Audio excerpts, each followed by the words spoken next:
To everyone joining online, and especially the students for Palestine in Zagreb and our project lead, Zrinka, who is there in the audience. Thank you so much for joining us.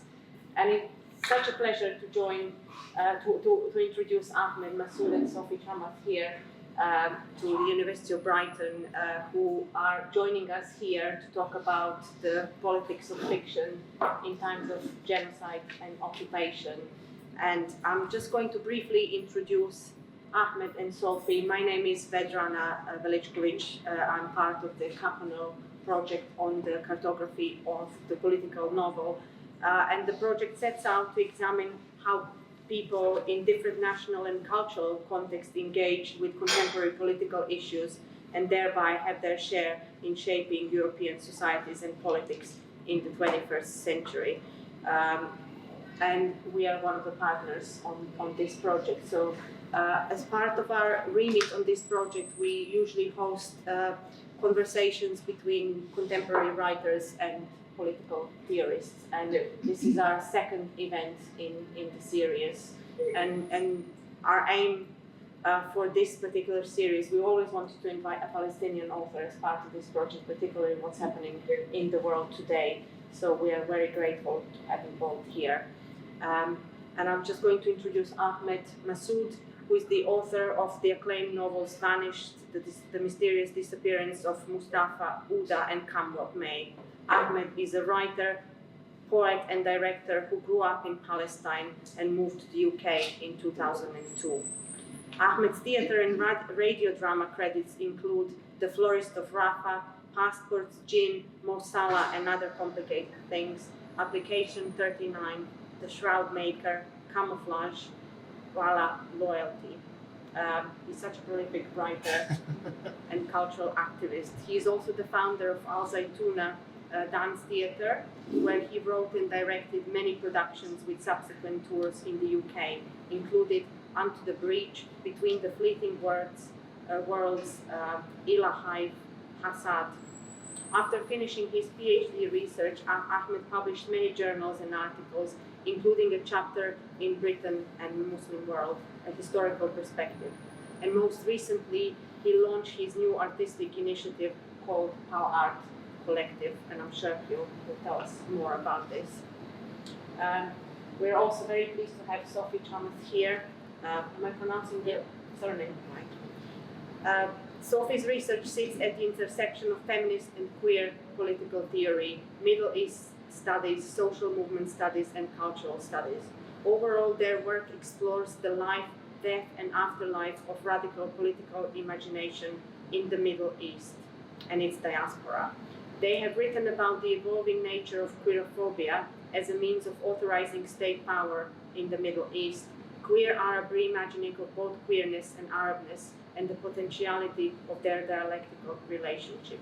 The effects of ghosts and hauntings from bygone political movements of political possibility on the present and future of Middle East-related social movements, and the role of affect and sociality and how they play in the reproduction of social movements in the region and its diaspora.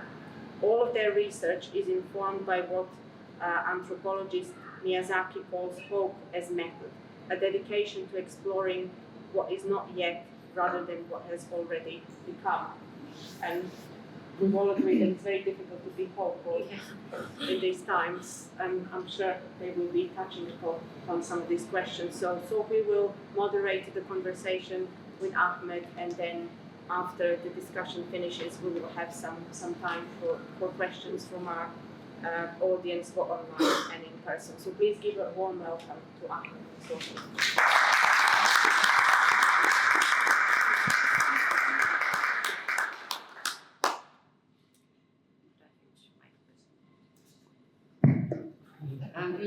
Thank you so much, Vedrana, for putting together this event and for inviting me to be a part of it. Ahmed, it's an honor to be in conversation with you tonight, and I'm really looking forward to hearing about more about your work over the course of the next hour. So I just kind of wanted to say a few things to frame the conversation. So as you all know, we're here to discuss the politics of fiction, particularly as it relates to writing as an act of resistance and a means of survival. We find ourselves living through a genocidal conjuncture at present. We've spent the last 17 months watching Israel attempt to annihilate the Palestinians of Gaza, and we've witnessed Western states and the mainstream media in Western countries attempt to either justify or deny this project of annihilation, this genocide.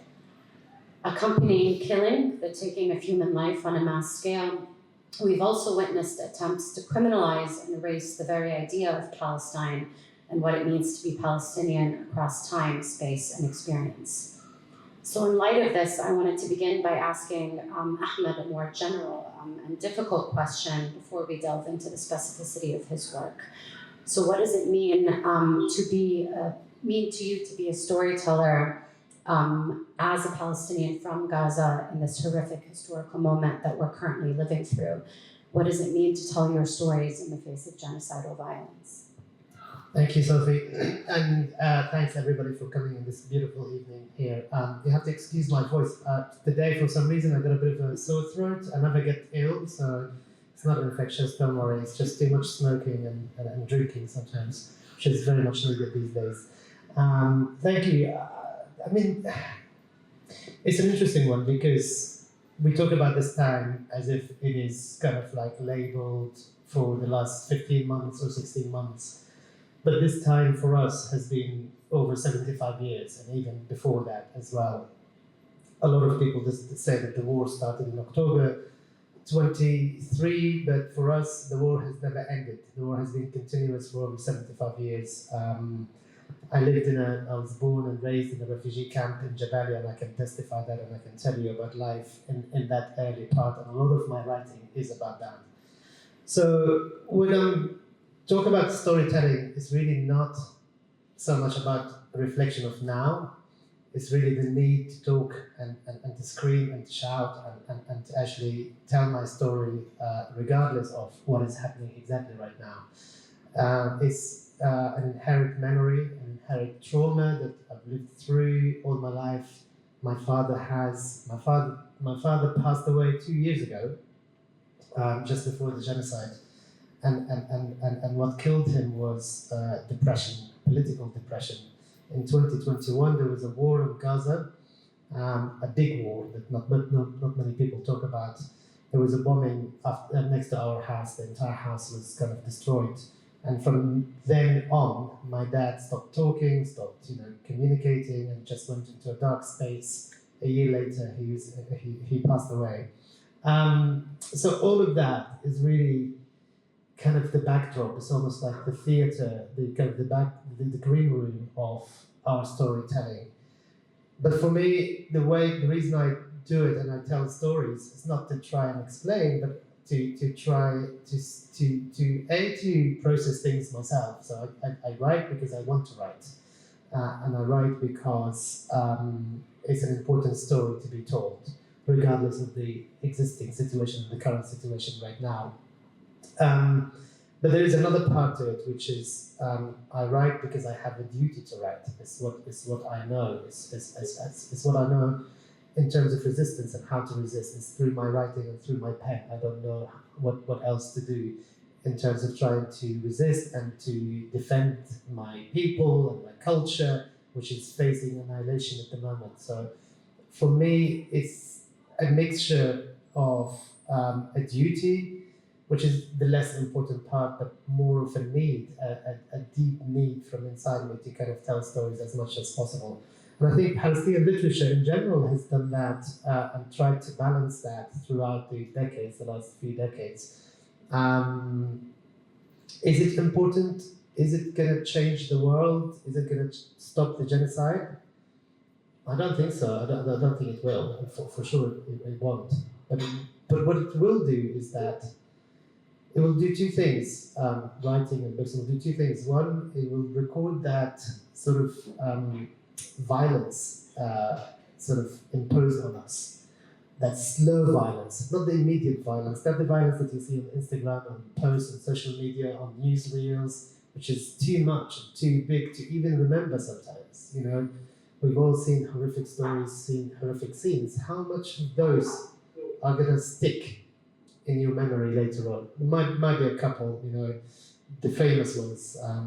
I don't know, Hind Rajab, the girl in the ambulance. But there were many others that went through that process. And this is where stories come in stories and books and poetry. It records that slow violence on people, and you get to process it a little bit sort of differently because you connect with it and you build an imagination of that certain character and that certain life and a certain environment. And then the other thing, so it records slow violence, and then stories and books is a mechanism to cope in a way for us as Palestinians and as people who really attached to this. Because yes, it's been very hard for me and my people in Gaza, but also for you, for sure. You know, as a human, it's really hard to see a genocide being televised. I'm sure. You know, it's been hard for me to see stuff in Sudan. It's been hard for me to see stuff in Iraq, in Afghanistan. It's been, you know, I've taken all of that in and influenced my writing to a large degree. And I'm sure it's hard for you. And this is where books also help you to cope, because within the pages and the words, there are hopeful messages here and there that we need to pick up on. I hope I answered your question, but this was a long, convoluted answer, I suppose. No, that was an extremely rich answer, and it reminded me of something that Palestinians, at least within the activist spaces that I've been a part of in London, emphasized from the very beginning of the genocide, which was that, I mean, this was, of course, you know, earlier on last year when we thought a ceasefire, we didn't think we'd still be waiting for a cessation of the violence, but, you know, very early on, people who had lived through this cyclical violence, not just in terms of Israeli assaults in Gaza, but in terms of the kind of slow death that you're talking about, you know, controlling calories, controlling material, kind of relegating a population to bare life, and sort of stripping them of the ability to have a livable life, to be able to thrive in any way, keeping them trapped in an open-air prison. When people talk about the genocide as unfathomable, I think what's happening is that they're forgetting what came before, that this is the climax of a killing that has been going on for decades. It's just slow enough and not spectacular enough if you're not living it, that people weren't grasping it. So what a lot of, I think, activists emphasized early on is you need to not forget about Palestine and the Palestinians in the aftermath of a ceasefire. And I think that's what novels do. They remind you of what's been happening for decades, and they remind you in a sense of your own complicity. I think I said this too when I was sharing my notes before the event, but there isn't really a term, but sort of surreal is the term that came to mind when I was reading the novels set between the 80s and 82, is it in 2011, and to sort of read about that slow violence from the vantage point of witnessing a genocide and kind of thinking about what the world has allowed to happen and then allowed to climax, I think is really important, because it forces you to confront your own complicity. But, you know, in all of our sort of collective complicities, and then reading about Jabalia and a refugee camp, and reading about Shifa Hospital, and reading about these structures and these spaces that existed in that housed life that no longer exist, it forces a different kind of reckoning with your present and how you got here. And in that sense, I think it can stop things if we think of it as provoking people into action. So I do think there is a political potential with these things. I want to add just one thing also, as you're talking, I just also remember that the storytelling culture in the Middle East, as you know, is a big one. So like telling stories, we have the concept of the hakawati. I don't know if you know about the storyteller, where people gather around in cafes and around the fire, and people tell stories. And they tell it because they want to bridge communities, and it's a lot about. I remember my grandfather used to do it a lot for the neighborhood. Sitting down outside on the street with no electricity in the refugee camp, and he would tell us stories about his time in Damascus and Lebanon and Beirut and Mecca and all of these things. So they were a way of connecting communities before, and Palestinian literature generally just carried on that tradition of telling stories as much as possible. So I wanted to add that because this is now really important within the context of the genocide, where a small strip was divided for a long time. So I had my family split between the south of Gaza and the north. And actually the only way they connected with each other is through stories and through people telling each other about what is happening. And that, of course, gets developed into sometimes fiction, sometimes poetry, or whatever it is. So it's really important to remember that tradition as well.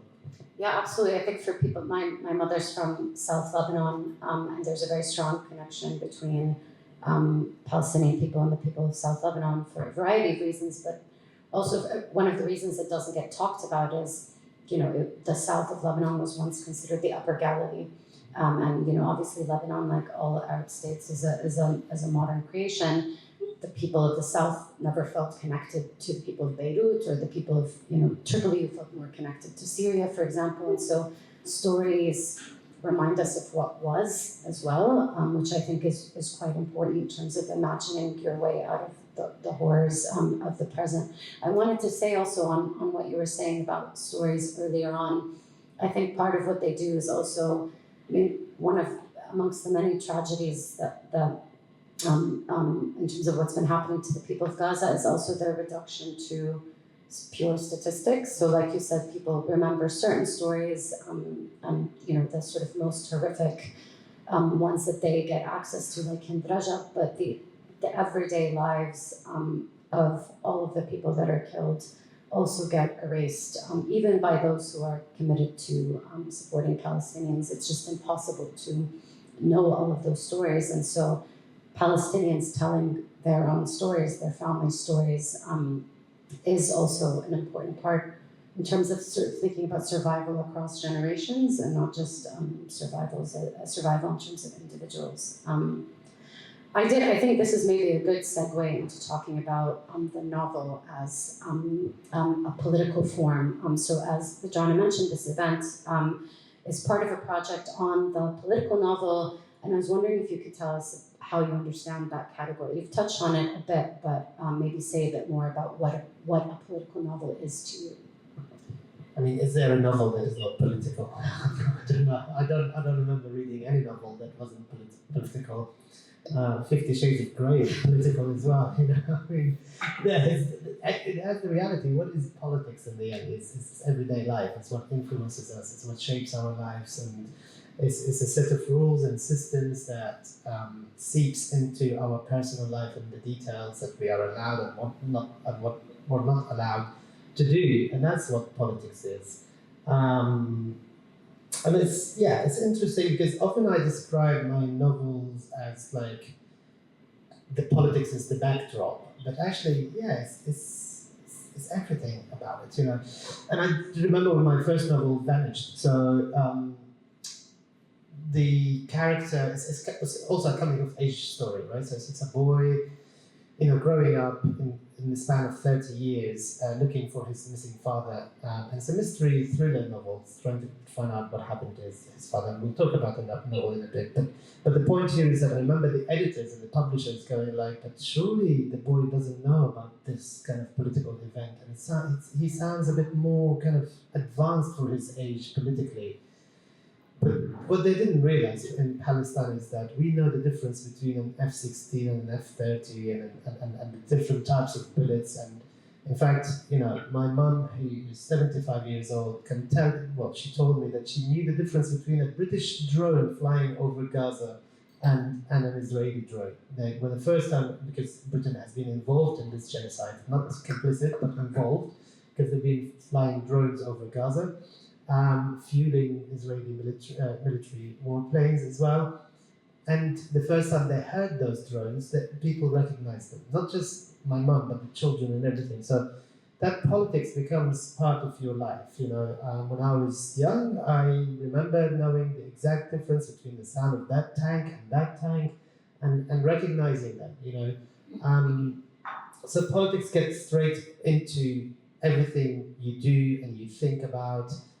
every journey you make, every relationship you make, and therefore you end up trying to process that, and it comes out, of course, through the writing and through the imagery and through the metaphors you create as a writer. In Come What May, this novel over there, I talk about the two main characters, two young people at the university, totally in love, and they go to the beach. There's a scene describing them going to the beach on Gaza Beach, and that actually happened to me, in a way. And they're just two young people trying to get closer to each other, and loads of people on the beach, but all they can see in the distance is just staring away, trying to pretend that they're not getting close, but they're slowly getting close because they want to touch each other, as young people do. But the Israeli gunboat is there, it's like watching them almost. And then they're just watching this whole scene, and then people on the beach are also kind of watching them, as if this is more offensive than that gunboat over there. So, and I remember that, sitting there with a girlfriend at the time, studying at the university and trying to kind of get close to her, but being so aware of people and that sort of gunboat, saying that I'm either going to be shot by that gunboat over there or by people's eyes over here. But all what I wanted was just to be close with a girlfriend. So to try to describe that. And I remember the editor picked up on it. It was like, well, do you really have to bring in the gunboat and something? I'm like, but that is the emotion, that's the fear, that's, for most young people would be scared to be kind of discovered together, and they're shy and they don't know what's happening, but then you add in another layer, which is a gunboat and a politics, and then it's a completely different emotion that I think the reader should know about. Yeah, that's interesting. I mean, I was curious to hear you sort of talk a bit more about politics in relation to your novel, your excellent novel, Vanished, in particular. So in the preface to the novel, you write, while politics provide an important background to the story, the novel doesn't aim to put forth any political arguments. So I was hoping you could summarize the novel for us a little bit and tell us what you meant by these thoughts with regards to the politics of the novel. It's also interesting because you did have an introduction to that novel, which is a kind of unique, I found to be like a preface, kind of a unique thing. So it'd be good to hear more about that. Yeah, I mean, one thing as a writer, so aside from the Palestinian and everything, as a writer, early on I made a decision to write just only about Gaza and about Palestine. And the reason I did that is that back in 2011 or so, maybe 2010, I got an Arts Council funding to 2011 to write a play about Syria. And I went to Jordan as part of the funding, stayed there with the refugee camps, and I spent so much time with Syrian refugees. And I wrote this play called Wala, or Loyalty, and played in London for a couple of months or so. I just felt quite sort of like, there's so many tragedies in the world, and it's really kind of depressed me to be in that position to kind of tell somebody else's story. And I thought from that point onwards, and even though I thought because I know the region very well, I know the politics and all of these things, I felt like not very qualified to actually tell the Syrian story somehow. It hurt me a little bit that I was telling it. So I came back and I thought, okay, I'm just going to write about Palestine and Gaza because that's my area, that's what I know in a way. But I wanted to write about it not on the kind of political stuff and the conflict and all of these things. I wanted to write about the people and their stories and their humanities. And I wanted to just make Gaza sort of like global in the sense that we have a local issue in there. We have issues that like everybody else, we have the good and the bad, the hero and the villain. We're not angels, we're not terrorists, we're just normal people completely. And I remember having this conversation with Abdulrazak Abdulgurna, who won the Nobel Prize later. He only writes about Zanzibar as well. And he's like, we were having dinner, and he was like, "You're the only other writer who writes about one place." I said, "Well, this is not true, but yeah." And he was like, "You and me are never going to win anything because nobody cares. Nobody cares about Gaza. Nobody cares about Zanzibar." Well, he was wrong. A few years later, he won the Nobel Prize. So hopefully that's my in there. But again, I don't care about that, honestly, and I'll explain why in a bit. So I wanted to present work about people as they really are. So in Vanished, one of the main characters ends up to be like the baddie in a way, you know. There are lots of twists and turns in the novel. And as you read the novel, you're thinking, oh, this is the bad person and that's the bad person, but actually the person that you think is the good one will turn out to be, I've just given it away, but anyway, you know what I mean. It's just basically trying to put everything out there without trying to pretend that we are heroes or, you know, this is who we are, amazing, or victims for that matter, really. Just normal, just like any other community and society. We have the good and the bad, etc. I wrote this play, which got me into trouble with my Palestinian friends. It was called Camouflage. And it's about 4 characters, 4 different scenes, not connected with each other. But one of the scenes was a real character I met in Gaza, who is 21 years old. And I was in Gaza about 5 years ago or something, got in this taxi, no, not 5 years ago, a bit earlier than that, about 7 years or so. And this guy was so angry, really angry, this young taxi driver with his hair gel and his sunglasses and everything. And I was asking him, what was happening? And he was like, bloody Tinder is blocked. They blocked Tinder. And I'm like, what? And he was so angry, and he was basically saying like, mate, I'm 21 years old, I haven't had sex yet, I was dating so many people, you know, I was connecting with Israelis on the other side. And apparently the Israelis complained because they found, he changed his name, by the way, and made himself sound Israeli, put in pictures, you know, and all of these things. And I thought, like, I need to tell this story. This is as important as somebody like who's been in prison and you know, struggled in their lives. Of course that story is very important and we have to tell it, but we also have to tell the humanity of people. So I did the play, and then as the play finished, my Palestinian friends just gathered around me and they were like, you just basically put our dirty laundry out, you know? And I'm like, but yeah, we do have dirty laundry, it's fine, it's okay.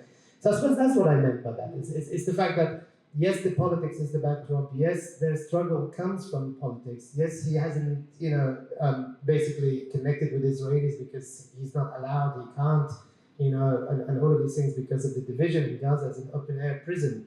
And for me, it's important that the reader just gets that themselves, you know, without me telling them, oh, he couldn't get to his date in Asqalan or Haifa because Gaza is an open-air prison. I just want the reader to think that and to get there themselves. Yeah, I think that makes a lot of sense. I mean, the politics is something that emerges organically from the story itself, and the fact that these people's lives are being shaped by particular political circumstances, which then lead them down particular, oftentimes messy political journeys. But I think what you're saying is really, you know, about using literature or something like the political novel to challenge this idea that Palestinians need to be perfect victims, right? They need to be, you know, sanitized, you know, palatable in a particular way to different audiences. Right? So the demand that they be, what the perfect is subjective, but the demand is there kind of across the board, I think, and literature challenges that by just presenting us with the messiness of human life, which even under conditions as horrific and unique in their kind of horror as Gaza, you can imagine what you would do or what you might do in similar circumstances, which I think then break down this idea of these sort of expectations that people have of Palestinians that always dehumanize them, even if they're coming from a place of political support. So I think that's really interesting, and I do really recommend reading the novel. I don't think you spoiled it, but it does have some very good twists. I think it'd make a good series, actually. Sticking with the theme of with the specificity of the novel. So we talked a little bit about, you know, the sort of surreal nature of reading it. sort of uncanniness of it. And there was one sort of particular thing I wanted to highlight and then sort of get your perspective on. I think, we talked about Jabalia and Shifa Hospital and these structures and places that now no longer exist, that have been reduced to rubble. But something, especially with the camps, that I wanted to emphasize, the novel is presenting the camps, as they've always been perceived by Palestinians as temporary. The majority of the population of Gaza are refugees from other parts of Palestine rather than being indigenous to Gaza itself. And the reality before October 2023 was that the Palestinians in Gaza insisted on the temporary, rightfully so, on the temporary nature of these camps because they were insisting on their right of return. Israel insisted on the permanence of those camps, then proceeded to destroy those camps. And so that is a sort of new reality for Palestinians and Palestinians in Gaza in particular to grapple with. And so I share those reflections as a precursor to ask really how you relate the content of the story in Vanished and the perspective or worldview of your novel and its vision for the future to the present context. So yeah, how do you look back on that story now after everything that's happened in the last year and a half? That's a very, very difficult question, I have to say. I think I'm still processing it, to be honest with you. I think because obviously, not only I lost a brother in this genocide, but also I lost my home. So my family's home was destroyed. It's in the camp. My sister's home was destroyed. My brother's home was destroyed. My other brother's home was destroyed. Only one brother's house remained, and it's strange. It's very strange, I have to say. In the sense that a sense of loss of places, like when I look at pictures of Jabalia camp, the place I grew up in, and I knew every single corner. I promise you, if you blindfolded me, I would take you from one place to the other. Because the majority of it growing up as kids, there was no electricity. It was pitch black, most of the time, And I used to navigate the little alleys and run around and all of these things. In May 23, I was in Gaza. I went to Jabalia with one main purpose, which was to buy a house in Jabalia that I wanted to turn into theatre. I wanted to recreate the Freedom Theatre in Jenin in Jabalia. I found a place. My brother said it was a bit too expensive, just hang on a bit, I will find something else and then I'll let you know. Went back to London in October the 1st, he phones me, he says, come back, I found a really good place for you. It took me about a week to look for tickets and then, October the 7th happened. So what I'm trying to say is that place for me was home.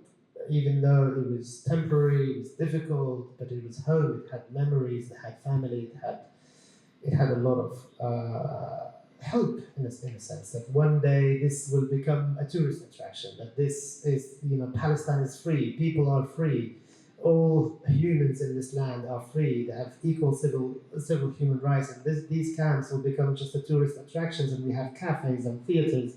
That's why I wanted to build the theatre there. But unfortunately now it's just very, very difficult to process that loss, and I don't know how to process it. I really don't know how to process it. My only hope there is that with all this destruction, the whole of Jabalia was destroyed completely. The only house remains standing is my brother's house. Just one house, and if you look at the pictures now, aerial pictures, there's one house standing, and that's my brother's house. Only one wall from the 3rd floor kind of fell off, but the rest of it, structurally, everything, furniture intact, windows fine, everything is good. And actually what happened there is that my brother moved back from the south. I had a sister and my brother who was killed, his family stayed in the house there and there. My brother came back. And then everybody in that street saw my brother going back. And they started, in turn, clearing up their own destroyed houses, putting up some tents and blankets and stuff like that. And the streets are actually, the street where he lives on is actually looking quite nice. They cleared it out, put some lights on, it's Ramadan now, and Ramadan lights and all of these things. So for me, it's a bit sort of a hopeful message. It's a rebirth somehow. I don't know if you know, but the official symbol of Gaza is the phoenix, because Gaza has been destroyed 6 times. This is the 7th time Gaza has been completely wiped out. And just to kind of go on this, because this is very important to me in that sense of place. Gaza was, as I said, was destroyed 6 times. The official symbol is the phoenix. If you go to Gaza City, the main statue there is the lower jaw of the phoenix, because we believe in the myth that when the phoenix is reborn from the ashes, it's the jaw that comes out first. And the statue there is still standing in Gaza City. If you want to know what Gaza City looks like, go to Alexandria, because the first person to destroy Gaza City or Gaza was Alexander the Great. He was shot in Gaza after besieging Gaza for a long time, and a Gaza man, we're all troublemakers, what can we do? You know, took an arrow and shot Alexander the Great and injured him and scratched his face with the arrow. So Alexander the Great gets really angry and orders the destruction of Gaza completely, and then he leaves it. But he loved Gaza, and he keeps walking and walking, crying apparently as the story goes. And then he stops in Egypt and orders his men to build a city that looks like Gaza, a replica of Gaza, and that's Alexandria. That's where Alexandria was built, and that's a true story apparently. So if you want to know what Gaza looks like, actually go to Alexandria. It's very, very much the same in terms of structure, in terms of how it's built, how it's structured, very similar to it. Again, sorry, long answer in there, but for me, the sense of place, like now when I look back at the novel, both Vanished and Come What May is more based in Gaza City itself rather than the camp. I feel sorry, I feel like, yeah, I've lost another member of the family in a sense. But I also feel happy that I commemorated them. You know, if you read Come What May, you will know restaurants, shops, cafes, bookshops and names that hopefully one day will be rebuilt. And when you visit Gaza, hopefully one day, you will be able to reference them back. Thank you so much. I mean, those were such beautiful reflections on such deeply painful and personal tragedies. I think there is, I mean, you know, people always warn against romanticizing or fetishizing Palestinian resistance. But I also think this is, you know, the people of Gaza, you know, the genocide has been live streamed, but people have living people surviving and you know, fighting for their right to survive have also been live streamed, and they've insisted on their resilience and on their commitment to rebuilding.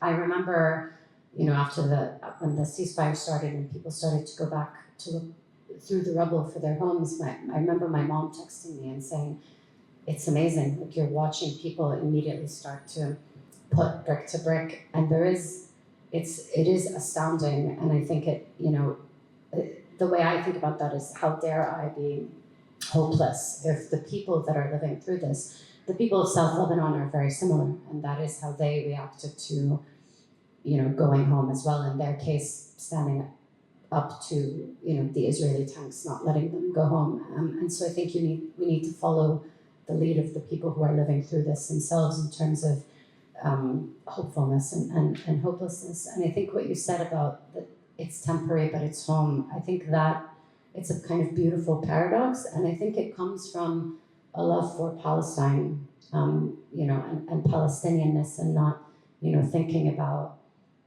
you know, sort of a specific territory or gene. That is important, and where you came from, where one was expelled from, is really important. But loving the whole of the place, I think, is why the people of Gaza can hold all of those emotions together. Can I just add something here very quickly? It also comes from the fact that we feel we are connected to this land and we are part of this land. It doesn't matter if it is. So I come from a village called Dersmeid, which is about 30k away from Gaza, between Gaza and Jerusalem. So my grandfather was a very rich man before the Nakba, owned lots of land, massive Jerusalem house, old Jerusalem house, etc. And when the Nakba happened in 1948, he was made a refugee and he fled to Gaza, and we lived in Jabalia camp, in the refugee camp. But he always loved that camp himself. Like, you know, he planted trees and he looked after the land in a sense, and we all did. There is, you've heard about the film, the Palestinian film, Palestinian-Israeli film that won the Oscars, No Other Land. And there's a scene in it in there where, you know, because it's all about kind of the Bedouins and the herders who are, and Palestinian herders who move from one place to the other, to another. They live in caves and in the wild, in a sense. And there's, I think, there's a scene where there's a conversation and they're talking about the land and the settlements, and the guy says to him, like, if you love the land, look what you've done to it. You know, you've built this concrete jungles and here and checkpoints and walls and stuff. Like, that's not what you do when you love the land. I feel like our connection with refugee camps is that of hope more than anything else. And that actually resonated with me more when I went to Lebanon and I visited the refugee camps in Sabra and Shatila. And there you could see hope, you could see time just went, it just stopped, it's just still completely. Because there's nothing you can do in Lebanon, you can't resist, you can't get out of that environment and that situation. And I'm sure you know better than me about that situation there and the difficult situation for Palestinian refugees in Lebanon. Whereas in Gaza, there was hope that people will return one day. And by the way, we did do peaceful marches of return in 2018. I don't know how many people remember that, you know, the great return marches in there. We tried so much, so, you know, and that's all forgotten, unfortunately. And how many people did Israel kill on the first day of the great return marches? It was 113 people, I think, on that first day. So that's why the camps are important, because they are a reminder of what we were, who we are now, and what can happen later on as a beautiful future at some point.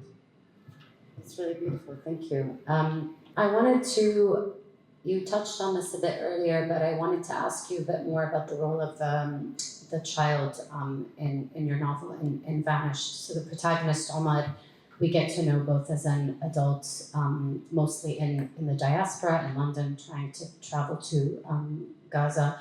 But really, we know him for most of the story as a child and then a teenager. And that's another way in which I experienced the novel as uncanny, given that, you know, we've seen the devastating effects of this genocide on children in particular. So I wanted to hear why it was important to you to feature the perspective of a child on the occupation of Gaza. You know, this is before, this is when settlements still existed in Gaza, so before the siege, during the more active occupation, and what you think also, you know, children's perspective, you know, who are living through oppression, what that offers that maybe an adult perspective doesn't. I mean, children's voices there are, I think, the most important right now, because they're the ones suffering the most and they're the ones struggling the most. Do we remember how many children have been killed so far? You know, 18,000, 19,000? Are they just like numbers in there? You know. But as a child, for me, it was trying to kind of make sense of all of this, trying to make sense of what is happening and why is this happening. It was very, very difficult, you know. You don't process the same things, of course, as an adult, you know. And for me, it was important to kind of present that. A lot of what happens in the novel is because the child tries to process things himself and then ends up making terrible mistakes and ends up in a situation where he is, I mean, there is a certain episode there, which is actually a true story that happened to a friend of mine, where he, I think I can say that, where he gets abused by an Israeli soldier, like sexually abused by an Israeli soldier. And that happens so much, it happens a lot in Palestine, and nobody talks about it at all. So but then he decides to appoint himself as a detective and takes a lot of risk, and because he's trying to process, he's trying to go through that trauma. It wasn't until I was maybe 17 years old that we had sort of trauma centers in Palestine suddenly popping up with some kind of EU funding and UN funding and all of that. But before that, we didn't have access to any of this at all. So for me, that was important to kind of present that story and that situation, that journey, and that suffering that they go through a very, very kind of innocent way and a growing of age story as well. He ends up to make some choices in the novel after that episode of abuse in there. And all of the choices that he makes without that sort of network of support end up to be the wrong choices somehow. That's very interesting. I mean, I did also want to ask you about, I guess this is a good segue to the theme of collaboration, which is sort of one of the central themes of the novel, and what I assume is a difficult thing to write about from a Palestinian perspective. I think you do it in an extremely complex and heart-wrenching manner. So I guess based on this thing that you've just said about these abusive circumstances that lead, particularly a child, into these, sort of wrong decisions, wrong circumstances, what was the story you wanted to tell about collaboration? Collaboration between Palestinians and the Israeli state or military. Well, it is that sort of abuse from the occupier and the colonizer. It's not just sexual, but it's also political. It's also, blackmail.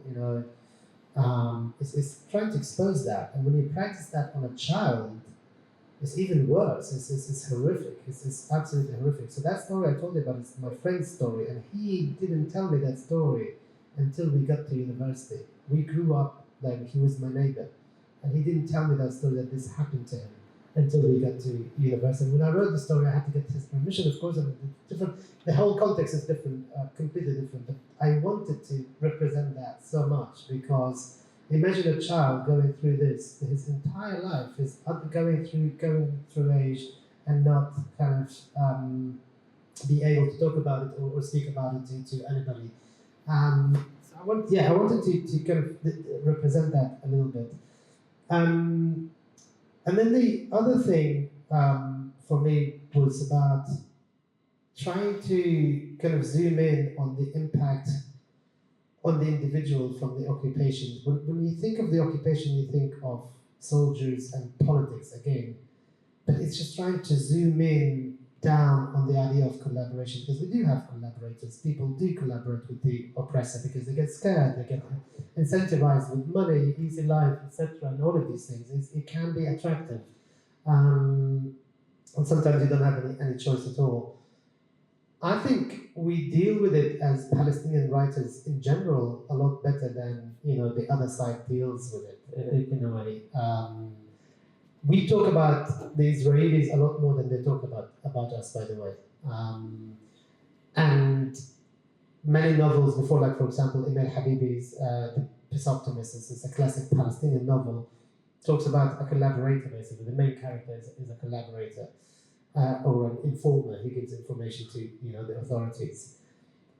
I think it's also a way for us to try and understand that situation, because for a lot of time those people are ostracized from society, often killed actually by Hamas and the resistance movements, and not only that, but also their families are also ostracized from society. I remember as a teenager going out with a girl in Jabalia camp that nobody was talked to. She was the girl that would walk alone to school on her own.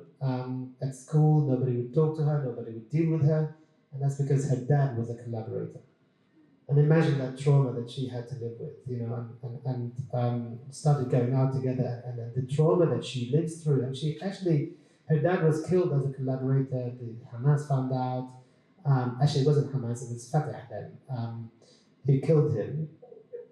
And she was 4 years old, and she grew up her life about this sort of trauma, that her dad was a collaborator, and she's totally ostracized from the society completely. So I wanted, yeah, it was also for my Palestinian readers as well, to kind of, when they read this, is to actually think a bit more about the consequences of the actions of the occupier that affect us, that we also are really sort of, I don't know, mishandle or don't deal with very well. We don't have support mechanism for it. In fact, the entire novel, had the society been a bit more supportive, it would be a completely different novel, all of it together. But also the novel deals with other issues as well. So somebody, one of my Palestinian friends, said that my novel was just basically angry with everyone, including Hamas, including everything. So the theme of like how women are represented in society and how they're treated is also kind of challenged in there as well. Yeah, I think it does.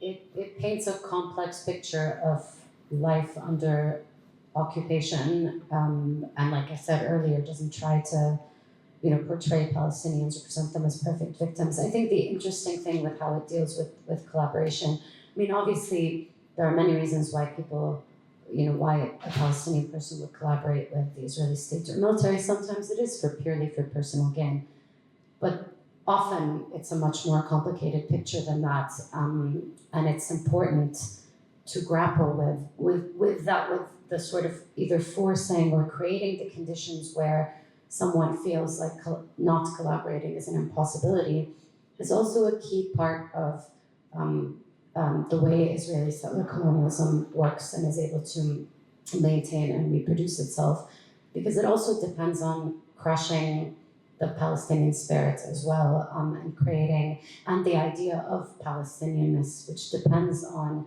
a sense of community, and feeling like you are part of a shared struggle, and it's easy to break that apart if you force a significant chunk of people into collaboration. And so thinking about that without stripping people of their agency, but thinking about it in relation to the conditions that create it, rather than sort of always as just, it must be a personal failing or personal political corruption, doesn't really help us make analytical sense of the situation. So it's again another example of what it means to talk about the political novel as something that teaches us about politics, about geopolitics as well, about the state, about security, more so in many ways than academic work, I think. How are we doing on time? Okay. So I thought we could maybe move to talking a bit about your work as a playwright. So it'd be nice to hear what kind of theme, you talked a little bit about it, but what kind of themes come up in the plays? How do you approach writing, doing theater, like playwriting in particular, differently than you do novel writing? What do you think its benefits are as compared to the novel? I like theatre. I think theatre is just an incredible way of reaching to people directly. Like you see your writing, you see how people reacted, you see if they laugh, if they cry, and all this. It's quite immediate. Whereas with novels, you just write a novel, it's in a bookshelf somewhere. Maybe if somebody's kind enough to write to you and say, "Oh, I liked your novel," but apart from that, or you rely on sort of newspaper reviews, and they're always shit anyway. So you don't kind of follow them anyway. But theatre is, it's an amazing means of connecting directly with the audience and the listeners, I suppose. I'm a storyteller, they're the listeners, so to kind of get their reaction immediately. I like theatre to basically have a sense of humanity, and I write a lot of dark humor kind of plays. So my play is called The Shroud Maker. And it's actually about a real character I met in Gaza, an 80-year-old woman back in 2014 who would sell shrouds for the dead, and she had her shop open. And when I asked her why, and she was like, "Well, the more people that die, the better. I make money, And I was like, "Wow, like I need to write about you. You're just incredible." So I started to imagine what that looks like and what her life looks like, and I wrote this play called The Shroud Maker, and just going back to her early life in Palestine, born in 1936, and then being the adopted daughter of the British High Commissioner's wife. Fictional journey, because when I asked her about her life, she just didn't make sense. She kind of lost the plot a bit and didn't understand what theatre was. And she was like, "What? A play? What are you talking about? To have this shroud instead." And I was like, "No." So I like that form of theatre because it's informative. The play is going to be on in March the 15th at the Playground Theatre in London as part of the Women's Voices Festival for one night only. It's been touring actually since I wrote it in 2015, so it hasn't stopped. And it's published. Also, you can read the script online. You can buy it from Bloomsbury, I suppose. But the point is here.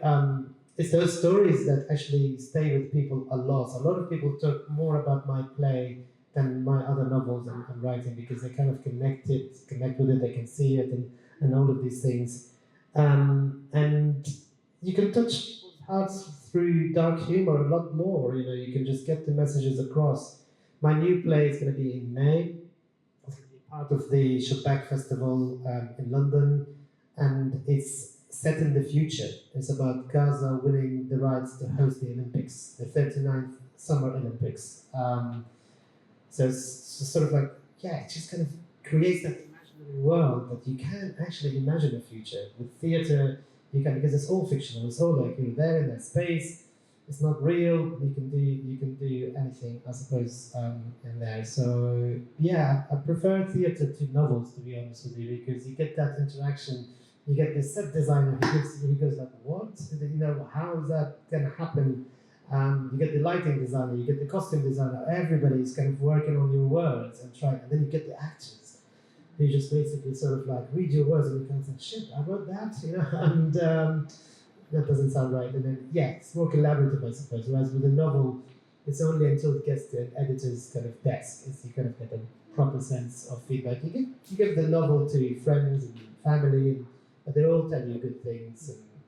And I think with the writing, or the writer's advice is never to give your script to a partner or somebody like you like a lot, because they'll always give you good feedback and it doesn't help. And then you think you're amazing, and actually it's not that great. So. But with theatre, you get the technician saying like, "This is shit, this doesn't work. No, you have to change it," and then you have to change it basically. I think also, in terms of Arab cultural production, the novel is the thing most foreign to us historically, right? So poetry, but also theater have much longer, they have much longer histories in general, but they've always been the more popular mediums through which to tell stories. And, especially Levantines, I think we do love the theater quite a lot. It's interesting you talked about dark humor. I guess I wanted to ask you, because this happens a lot with us Lebanese people.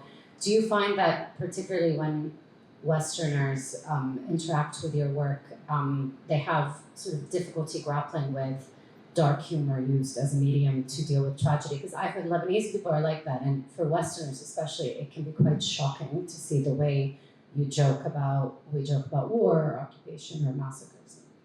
Yeah, with this play in particular, at some point I had to go on stage and say to people, you can laugh, it's fine, it's okay. The only place I didn't have to do this was, guess what, Dublin. They got it, they were just laughing so much and they were just kind of following, and everybody afterwards was like, wow, whereas there was a performance I think I did in Milton Keynes, not a single laugh, not a single thing, anything, like just everybody just like that. And because they don't think that we can actually joke about that, and we can joke about death, and we can joke about life, and we can, you know what I mean? It's not like it's our reality, and it's part of our coping mechanism as well. And I want to continue with that as much as possible, because I think you reach people's hearts differently, and you touch them, and you entertain them at the same time. If you go to Gaza, people laugh so much. Some of the big sort of social media influencers that came out of this genocide in Gaza are actually the ones who are using humor. There are a couple of guys. One is Aboud, the young guy in Jabalia. I don't know if you follow him on Instagram. He's incredible. Like, he's always smiling. And he's got this husky voice, and he's 16 or 17, and he suddenly became like a big social media influencer from reporting from Jabalia, with millions of followers. And the other guy is from Gaza City. His name is Abu Samir Awama. He calls himself, and his dark sense of humor. He just comments on every little thing. Like the last one was about when Israel sort of was threatening for the war to continue. And he was talking about the return of the drone, and he was like, "Wow, I missed the drone. I couldn't sleep. Where have you been?" Like, and he's saying it so seriously. If you That's don't, what people said in Lebanon as well, that they just didn't know how to sleep without the sound of the drum. exactly. So I think it's important to show that as well, that people can laugh about things. It's not just all serious, and people, sometimes I wonder how they cope, to be honest. And one thing actually that I've experienced as well myself was, well, not that, but I know people who've gone through it, is that during the genocide itself, the thing that wasn't reported on is sort of healthy young men between the age of 25 and 44 just suddenly dropping dead, like with no reason, no medical reason whatsoever. There were so many cases. I know a couple of them actually, friends that actually just dropped dead. We have a word for this. It's called qahr. I don't know which. There is no translation for it. There's no translation for it, but it's that weight of injustice that kills you, basically. It just it just weighs on you. And I sometimes often wonder why not many people die as a result of that. But I think it's because of that, things like this, the coping mechanism of humor and other things as well. Yeah, absolutely. It's a difficult. Ahad is an impossible thing to translate unless you live through it, I think. I did, on the sort of subject of theatre, want to ask you about your Al Zaytuna and the dance group that you have.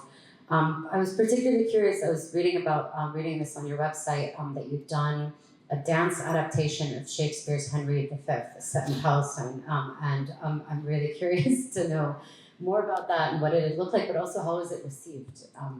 It was very well received, but some people found it confusing. They were like, wait, who's invading who, and who's Henry V? And I'm like, Yasser Arafat, of course, it's Henry V, And I think it was misunderstood because what I was trying to achieve is about the message of hope. It's about that the few can defeat the many, and the strong and the powerful, and all of these things, and taking those messages of uniting people together and threading through not just hope but also loyalty and bravery and strength to kind of change a reality and a situation. That's what I wanted to take from it.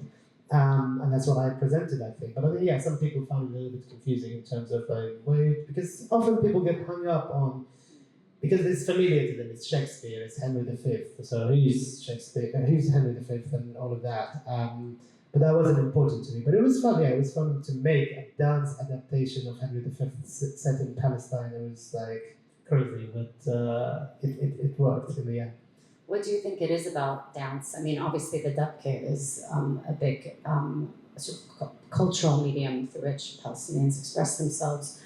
Why do you think dance resonates with why is it an important means for Palestinians to tell their stories, but also something that audiences react to and resonate with? I mean, I don't know how many in the audience go to dance shows and see dance shows, but if you don't, I would definitely recommend it too. Especially sort of some of the contemporary dance choreography. It creates tableaus and imagery that will be very, very hard to forget. Incredibly hard to forget. It will stay with you because you start to see it and connect with it completely differently. And it's the music, it's something about the music, that's why we like music, Dance comes with music, comes with movement. It's what we do every day, in a sense. We listen to music, we dance, we move, and it resonates in a sense. But for us Palestinians, dance is an expression of cultural identity. My uncle, my great uncle actually, my dad's uncle, was the best dabka dancer in the whole of Gaza Strip, right? And I used to hate dancing with him. Because if I made a mistake in one step, he used to have a walking stick, I swear, and we'd all line up and doing the dabka dance, and then and it's almost like he can see no one but me and the mistakes that I make, and he would just dance, and then come next to me with his walking stick and hit me on my feet. And it's like, great, that's how you create a great dancer, you break their leg completely. But because for him it was so important, it's a representation of national and cultural identity that he wanted to maintain, has to be as accurate as possible. And we have amazing dance companies in Palestine, Al-Fanoon. They're just like incredible. You should just look them up, see their choreography, really, really powerful stuff. Perfect. So by way of a final question, I thought maybe we could just end by hearing your thoughts on something quite recent. You mentioned No Other Land, which won the Oscar on Sunday. I think everyone probably knows what it's about for the most part. So it's generated a lot of controversy, like expectedly from the sort of pro-Israel side, but Palestinians themselves, well, not all Palestinians, many Palestinians and their supporters have also problematized the way the film has been sort of received, and also the way that things unfolded at the Oscars from the perspective of, whose voice has authority and whose voice is centered and whose voice is considered legitimate. And I think for a lot of people, the thinking was that if Bassel Adra, the Palestinian filmmaker, is telling his story, his life, Masafiriyata is where he's from. If he'd made the film by himself without an Israeli co-filmmaker, he wouldn't have won the Oscar. It wouldn't have received that same kind of buzz. And so I wanted to get your thoughts on this idea of, the invisibilization of Palestinian voices and the fact that they're not allowed to be heard unless they're accompanied by either an Israeli or a white Western voice that can authorize them and legitimize their story. I'm also thinking about this in relation to, I saw literally maybe an hour before I got the wrong train to come here, the video of you at the Na'amut event, at the protest you did ripping up Come What May, as a sign of protest in relation to what happened with the bookshop in Jerusalem. And I thought that was a really interesting and powerful way to react to that. And I thought, these things were somewhat connected. So maybe you can end with you reflecting. Yeah, I mean, it's a really interesting one. It's a really interesting and important question in a sense. So just to explain what happened on Sunday. It was an event, fundraising for the bookshop in Jerusalem, which was closed by the Israelis just because it's a bookshop. And the owners were put under house arrest, and they were arrested and they were put under house arrest. I think they will finish their house arrest in a couple of days. And this Jewish organization, Na'amut, which I have a lot of respect for, invited me on Sunday amongst many other esteemed writers, including Michael Rosen and others, to fundraise, to speak and read, and speak for and raise money for the bookshop. So I went there, and honestly, I didn't know what to say. I just didn't know what to say. I've been writing, I've been talking for a long time, and I went on stage. Everybody's read. I was second to last. And I just took the book, Come What May, ripped it apart, threw it on stage, and I walked off. I didn't say a word. I couldn't bring myself to say anything, because when you close a bookshop, that's exactly the same. It's an act of violence. You destroy books. Libraries in Gaza have been destroyed. And I wanted people to see what it feels like to see a book being ripped apart and destroyed completely. But aside from that, what really gave me a lot of hope there is that it was, and I was thinking about it, I sat on stage for 2 hours contemplating my action of ripping up a book. So you can imagine how much of cold feet I had in there, and everybody's reading their amazing work and their amazing words and talking about how amazing they are, and I'm just like gonna rip my book. But within those moments, I just realized that this was the pretty much first Jewish-led event organized by a Jewish community, bringing us Palestinian voices and Palestinian writers to speak up, and in a venue where it felt comfortable, it felt supported. I felt I was able to do that. I wasn't being judged, and all of these things. And I felt, yeah, I could do that, and I could do it. And then I thought, this is the future. And I wanted people to imagine that this is the future. This future can be imagined, that us and Jewish people and Israelis can be in that space, can be in that room in the future. It's not that hard, it's not that complicated. We're people, we're the same in a sense. So back to your question, I disagree with this controversy because in the end it was about the story of, the people of Masafriyata and their suffering. Yes, there was an Israeli working on it and a director, there is a collaboration. And so what? Like I don't agree with that controversy from people who criticized it. I think I don't care. Actually, what I disagree is that people started telling me I need to write more mainstream novels so they can win awards. And I said, I think we are the mainstream, not them. I don't care about awards. So I don't really care about that. And I feel that any opportunity where we can represent our voices fairly is welcome. It doesn't matter who's doing it. And one of the main people who established the Freedom Theatre in Jenin is Alma, who is Israeli, right? Juliana Merchamis is Israeli. There are many Israelis who, of course, the people, they're not all Netanyahu. We know that, some of those voices are repressed. It is an oppressive regime. The Israeli regime is an oppressive regime. Think of it like, the Assad regime or the others. Honestly, what was it recently that some AI software was banned in Israel because it refused to acknowledge Sinwar as a terrorist or something, the leader of Hamas? It's like, what? It's to that level. So I think, yeah, it's great that it won the Oscar. I had people at work coming to me and said, oh, you're Palestinian. There's a Palestinian film that won the Oscars. They said nothing over a year and a half of genocide, but they kind of made a point of talking about the Oscars. So I think it's a platform. I think, there is hope in the future that us and the Israelis can and will work together, and I'm confident of that. I want to say that my novel vanished.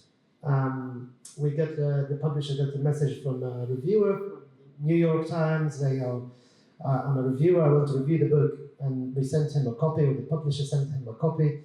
The next thing we knew that the book was published in the Times of Israel, and it was full of praise for the book, like full of praise. The only criticism there was that there was no mention of Israelis.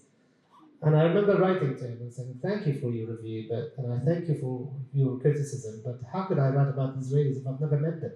I've only met soldiers. I wrote about soldiers because that's the only people I know. If you allow your government to give us access, we probably will change that. So yeah, I think there is hope. I think there is a change happening. A Palestinian film winning the Oscar itself is remarkable. This wouldn't have happened before the genocide. And it's a shame that it's taken us a genocide for our stories to be told. Thank you so much, Ahmed. I think that's a good note on which to transition to questions from the audience. Thank you both so much. This was absolutely fascinating and important. And thank you for sharing your stories and your writing. And thank you so much for moderating this amazing conversation, Sophie. We have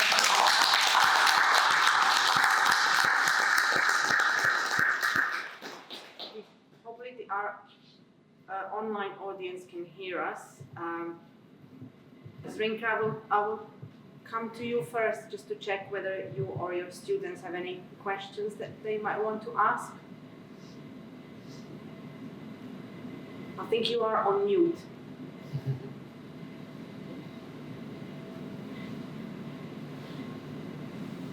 Any people in the room would like to spend some time thinking if you have a question? I think they're still on mute. I think you're still on mute. Oh, I think you're fine now, Zrinka, hopefully. Yeah, hi. Hi, hello, we can hear you. Thank you so much for the conversation. It was really interesting and touched upon a lot of topics. I would have a question about Ahmed, about your positionality, being the Palestinian author in the diaspora.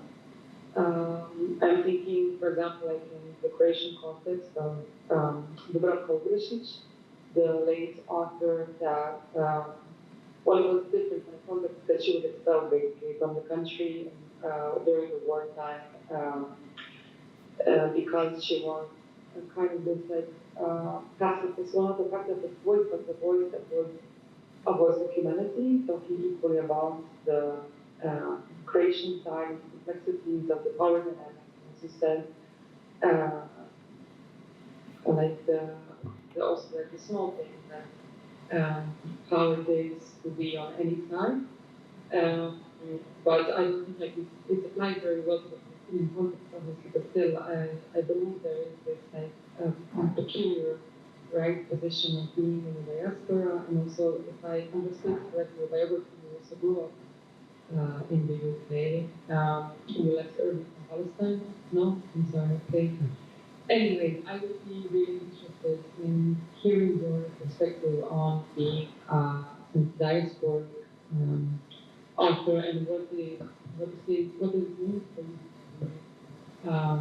A writer writing in diaspora, and how does that influence your contact and your communication with the local literary scene in Palestine? Thank you very much. Thank you. Really great question, and a question that I've been struggling with myself, because living in the belly of the beast, in the heart of the empire, and here, the place that created this division and all of these troubles is really not easy at all. Especially when you know things that many people don't know generally, and you're trying to explain to people all the time. It's very difficult, like, and throughout the genocide, like, I remember my sister telling me, like, please go out for demonstrations more, please do something, please save us, and I just, like, I have to hold back my tears and say, I am trying, and people are, so it's really, really difficult, to try to explain that to her, and she's under bombardment, and she's scared, like, I've got voice notes from her, like, they would break your heart. She's saying, but why are they doing that, And to be a writer in the middle of all of that, and to try and explain to people, especially that I write in English as well, I don't write in Arabic. So I grew up in Gaza. I studied English literature in Gaza. I came here as an adult. I came here, I was 22 years old, or 21. And to write in English, where a lot of my writing, like my own family can't even read it because it's in English, right? It's a difficult situation to be in. Sometimes I think, who am I writing for? Like, and who's listening in here, and what am I trying to change? So most of the people who read my work probably know about Palestine a little bit. Maybe they don't. Maybe they learn something. But like I said from the beginning, I think it is a duty, and it's something that I owe to my family and to everybody there to continue to write. I think writing in English is an interesting one, because somehow it makes me kind of more objective in a sense, because I'm constantly thinking about the right words and the right imagery and the right metaphors and the right literary technique in a way. It's what I know. I studied English literature. I can't write in Arabic to save my life. I can write Arabic. I can speak Arabic very well indeed, but writing Arabic is beautiful. It's a beautiful language. So there's always that conflict within me in terms of, like, who am I writing for? What is this for? Is it even necessary? Maybe that's why I ripped up my book on Sunday. It's like, but why? But for me, I always remind myself that actually those books and those words and those literature are, if anything, a record. The places in that book, come what may, the streets, they're gone now. Apart from my book. There isn't any other writer who has written about the streets of Gaza in the same way that you will see in Come What May. And this is the best compliment I've ever received about my writing, is the fact that my writing and my books takes you to Gaza and leaves you there. And I feel that is really my position, is to be a bridge through literature and to open that window, through that subtle knife of opening another portal to a world that not many people can go to, including myself at the moment.